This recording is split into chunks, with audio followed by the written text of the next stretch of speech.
24 de marzo, cientos de miles de manifestantes en todo el país.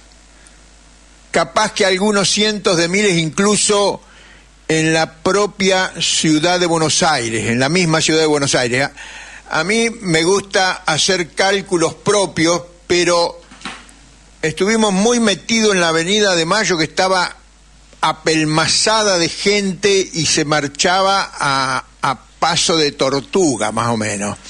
Pero incesantemente avanzaban las columnas desde las 8, 8:30 de la mañana hasta las 7, 7:30 de la tarde.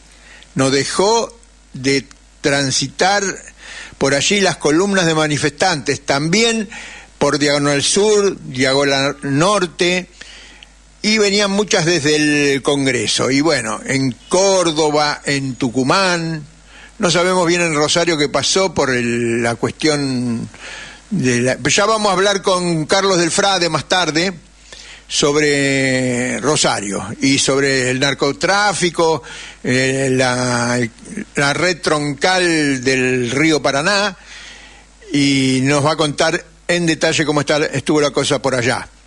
También sabemos que hubo grandes movilizaciones en Tandil, nuestros compañeros de allá nos han informado, hubo grandes movilizaciones en Chivilcoy y en todo el país se movilizó en contra del gobierno y le ha pegado una acorralada importante. Ellos van a seguir diciendo lo mismo de siempre, pero se les achica el margen de maniobra por la acción del pueblo argentino. Bueno, dicho esto, vamos al editorial, que es medio largón, tiene un poquito de historia internacional, situación nacional, y después algunos consejos, dirían los locutores, algunas propuestas para avanzar en la actualidad, que la venimos diciendo siempre acá en Todos los Fuegos. Bueno, vamos con el editorial, y hoy me traje los anteojos porque en el programa anterior se me complicó, porque me lloraba mucho la vista. Ahora sí, con anteojo veo mucho mejor. Bueno, ahí vamos con el editorial. ¿Cómo llegamos al 24 de marzo y cómo pasar a la ofensiva? Yo tengo un ruidito acá puede ser del auricular,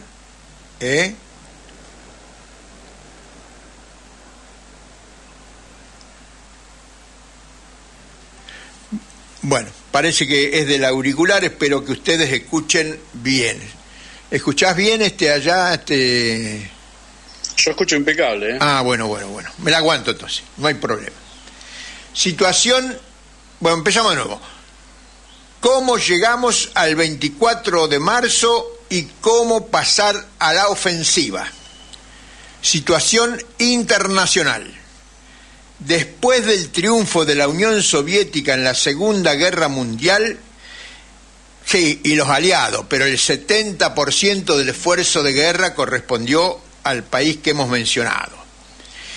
El 26 de julio de 1953, los revolucionarios cubanos asaltaban el cuartel Moncada y el Carlos Manuel de Céspedes, dando inicio a la Revolución Cubana.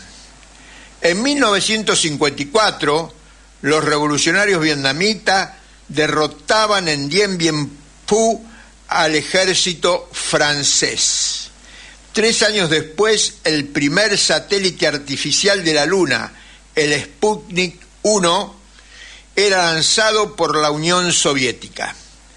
A fines de los años 50 y principios de los 60, se vivía el proceso de descolonización de África. Del martiniqués francés, miembro del Frente de Liberación Nacional de Argelia, en 1961 se publicaron como póstumos su obra culminante, Los Condenados de la Tierra, un libro que tuvo amplia influencia en todo el movimiento de liberación del tercer mundo. Los condenados de la tierra, en clara referencia al primer verso de la Internacional. El 1 de enero de 1959, desde Santiago de Cuba, Fidel Castro lanza la consigna: revolución sí, golpe de Estado no. Llama a la huelga general que consolidó el triunfo revolucionario. En el marco de la invasión yanqui, el 16 de abril de 1961, Fidel proclama el carácter socialista de la revolución y las unidades del ejército rebelde marchan a la batalla de Playa Girón en defensa de la revolución socialista. A partir de estos hechos se decía que el socialismo comenzó a hablar en castellano, porque las masas populares comprendieron el lenguaje socialista. En la ciudad de Medellín, en Colombia, se realizó en 1968 el 39 Congreso Eucarístico, que rompió la alianza de un amplio sector de la Iglesia Católica con los estados capitalistas de nuestro continente. Uno de sus productos fue el movimiento de sacerdotes para el tercer mundo. Es una apretadísima síntesis de la ofensiva general de los pueblos del tercer mundo en este periodo. Seguramente me habré olvidado de algunos hechos también muy importantes. Situación nacional. En Argentina, en septiembre de 1955, era derrocado el presidente Perón, siendo la primera declaración de guerra de la clase de los capitalistas y sus fuerzas militares al pueblo argentino. En noviembre lo renuncian al presidente golpista Eduardo Lonardi y asume la presidencia el general y dictador Pedro Aramburu, con la consigna de desperonizar al pueblo, lo que dio lugar al comienzo de lo que se conoció como la primera resistencia peronista en las ciudades, y en la primavera de 1959 en la provincia de Tucumán se alzan los comandos peronistas bajo el nombre de Ejército de Liberación Nacional, conocidos como Uturuncos. Luego de la derrota de la primera resistencia, en 1963 y 1964, se alzan también en Salta fuerzas guerrilleras socialistas del Ejército Guerrillero del Pueblo bajo el mando del comandante Jorge Massetti, además la periodista Jorge Massetti. El 28 de junio de 1966, el general dictador Juan Carlos Onganía lanza la segunda declaración de guerra contra el pueblo argentino al derrocar al presidente radical Arturo Umberto Illia. Un año y medio después, a pocos kilómetros de nuestra frontera norte, en el sur de Bolivia, el Che Guevara inicia un proceso de lucha insurreccional con proyección a todo el cono sur americano. Guevara cae combatiendo el 8 y es asesinado el 9 de octubre de 1967. Ya desde antes, pero con más intensidad, se hizo realidad aquella esperanza que cientos de brazos recogieran su fusil, pero no fueron cientos, sino miles y miles en toda América Latina.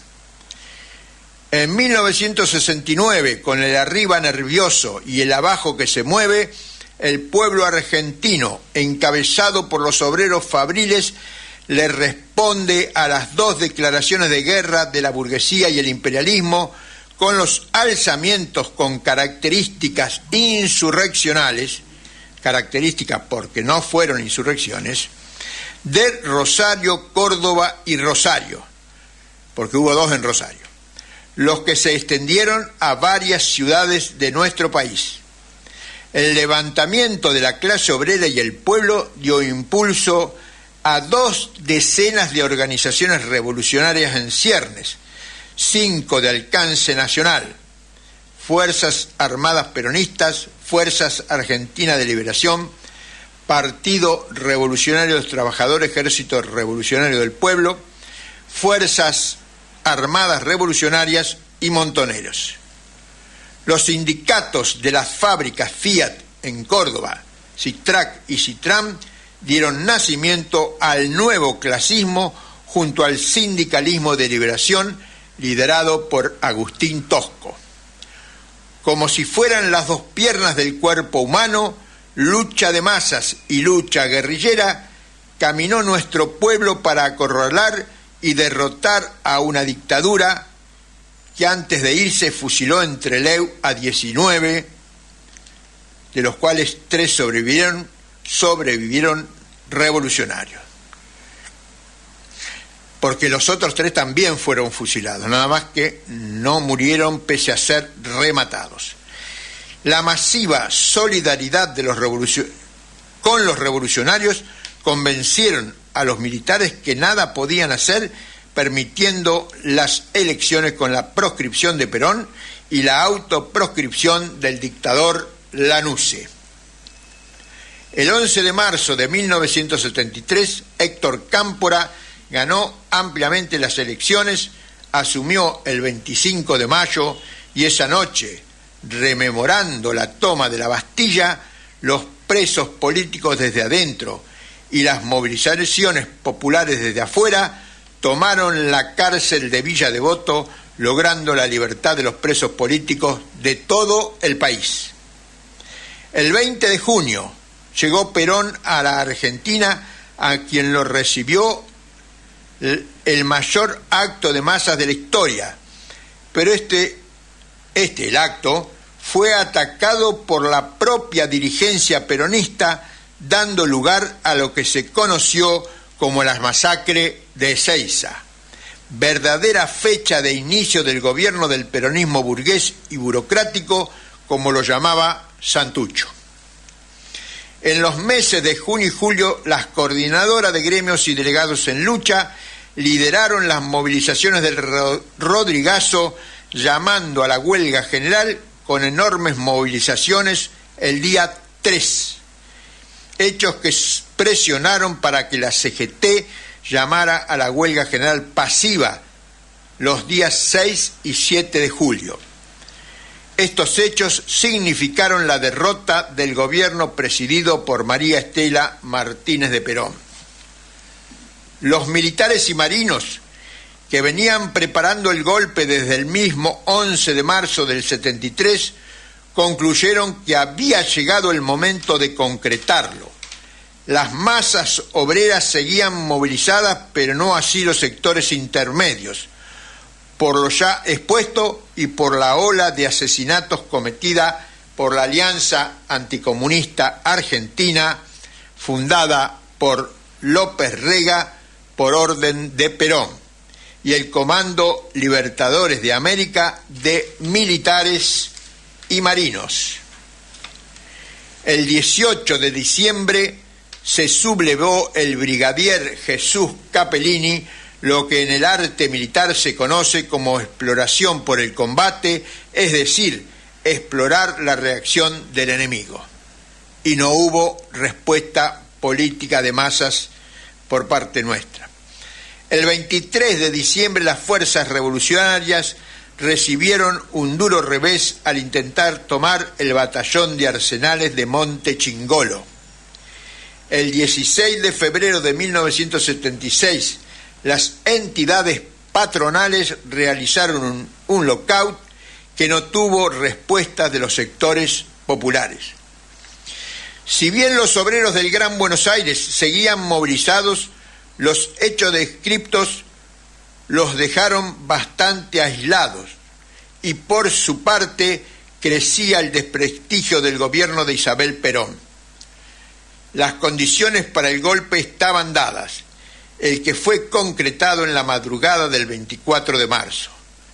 Antes de tomar las radios y canales de televisión, antes de tomar las estaciones de trenes y aeropuertos, antes de tomar los nudos carreteros y ferroviarios y antes de tomar la sede del gobierno, todo en una planificación tradicional de los militares eran objetivos centrales a tomar. En lugar de eso, los militares se dirigieron a las grandes fábricas, cuyos obreros habían protagonizado las grandes luchas y movilizaciones de los años anteriores, indicando con esto quién era su enemigo principal y destinatario del golpe. Golpe cívico-militar, eclesiástico, terrorista y genocida. Pero fue todas esas cosas y los calificativos que se quieran agregar, porque el golpe del 24 de marzo de 1976 fue esencialmente un golpe contrarrevolucionario, porque en la Argentina había una revolución. Y le voy a agregar a lo que tengo escrito acá, que por ejemplo el golpe del 55 que hemos mencionado fue cívico, militar y eclesiástico, pero que era la caracterización social, pero desde el punto de vista político fue un golpe gorila. El golpe de 1966 socialmente fue un golpe militar, cívico-militar, eclesiástico, y desde el punto de vista político toda la izquierda lo calificó como un golpe preventivo, porque venía a prevenir las posibilidades de un desarrollo de un proceso revolucionario como en Cuba. El golpe del 24 de marzo del 76 fue cívico-militar eclesiástico, pero no tiene caracterización política, porque la mayoría de las fuerzas políticas argentinas y obviamente los militares se han ocupado de ocultar el carácter contrarrevolucionario del golpe, que ayer nos movilizamos para repudiarlo nuevamente. Ganaron ellos e hicieron lo que denunciamos en los editoriales de los días 11 y 18 de marzo. Ahora vamos a exponer brevemente cuál es nuestra estrategia para pasar a la ofensiva. En Occidente, el capitalismo está en una ofensiva desesperada que más que un éxito anuncia una creciente declinación. Pese al continuo auge de la derecha, el gobierno de Milei ha creado condiciones que nos permite trabajar intensamente para generar las condiciones de una huelga general con movilizaciones para los próximos meses.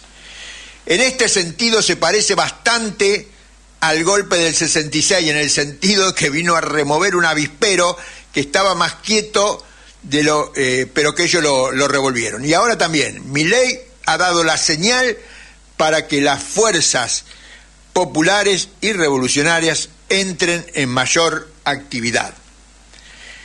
Con la realización de una huelga aspiramos a terminar de superar el estado de confusión y desánimo que pueda existir en las masas del pueblo y de su clase obrera para pasar a la ofensiva. Fortalecer y sumar militancia organizada, entrelazando con el estado de movilización y toma de conciencia, nuestro programa de la Revolución Industrial y Poder Popular adquirirá enorme importancia para el asedio a la fortaleza capitalista, derrotar al capitalismo imperialista y poner en marcha la revolución de independencia nacional y el socialismo. Agitar la huelga general, asumir el programa de revolución industrial, científica y técnica, construir desde la movilización de todo el pueblo el poder popular. Bueno, hasta ahí el editorial de hoy.